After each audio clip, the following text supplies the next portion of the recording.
In the early 90s, I was a high school art teacher. I was coaching cross country and track. Well, I quit my job to become part of something bigger. My brother Steve and I were very much into playing video games.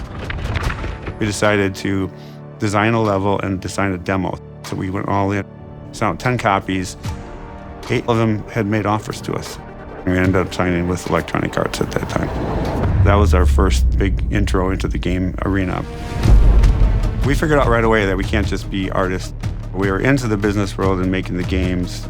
And I knew that at that point that I had to kind of put my artist cap down and put on my business cap. Over the next decade, it proved quite true because we got sued. Businesses tried to bleed us out. We had employee issues and things like that. And that's when I finally discovered Vistage.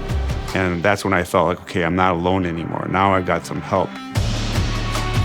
I think that Brian's darkest secret is something that we all hold, and that's actually imposter syndrome.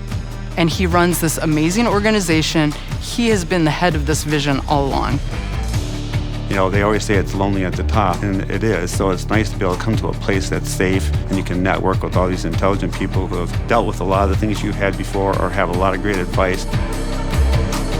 I love the concept of learning together, sharing our knowledge. What everybody learned from those different speakers that we had was really important.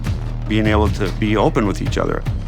When people are most successful is when they can be vulnerable to their peers and they trust them and they actually get the best advice possible.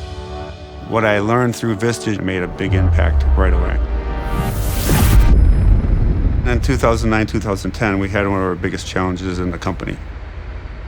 That was the first time I thought maybe we could go out of business. The market changed and we had a big economic downturn, and that really affected our studio directly. We had to reduce our staff by almost a half, and that was a dark day. The teams were very down. I think that at the time, he was getting a lot of pressure to, what's next? What are we going to do? He actually did have to hold layoffs, including his best friend. I know that even to this day, he regrets that, and regrets how they ended things. Hardest time of my life. I was, not sleeping, trying to figure this out. I actually could see my company dying at this point after 20 years. I've hit every challenge I can, and then I got the biggest punch in the gut. Being with part of Vistage at that time was crucial. I see all the different moves that they've made during their crises and how they were decisive and they took those measures, and they were hard. It's hard to fire friends. It's hard to change culture. It was conditioned into me by being part of that group to see how you had to pivot, and that's the way it has to be, and that's why you're there to keep the herd strong and keep things going in the right direction. There was a moment in 2009 that was a very dark time for our studio. At that same moment, we were introduced to the Call of Duty franchise. That was the ray of hope for us. I knew I had to do whatever it takes to make this successful.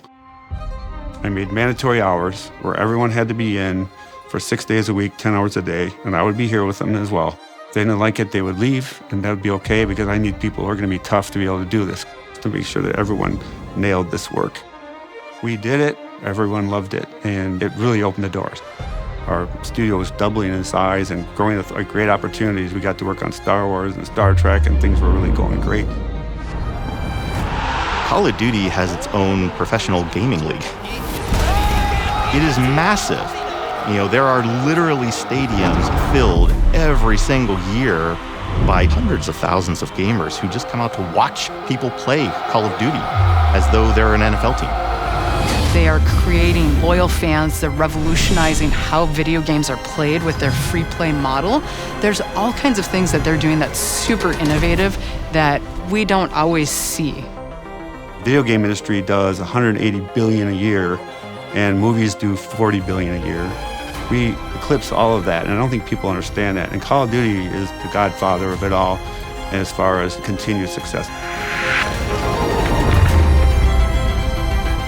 Raven was approached by the Wisconsin Historical Society. They document us as the first video game company in Wisconsin.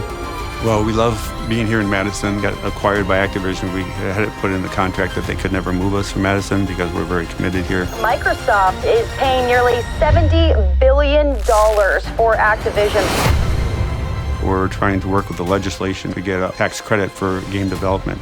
Also, we're trying to tie ourselves closely to the University of Wisconsin system. Our idea is that we can stop the brain drain in Wisconsin. And I think we have a lot to offer. Our salary is average $120,000 a year and a lot of good tech. And I think it's a good synergy for the state. We've had no trouble attracting talent here over the years. You know, it all came from darkness into light. One door closes, sometimes the door opens. You just have to fight to get there. I don't think I could have made it without the help we had from Vistage.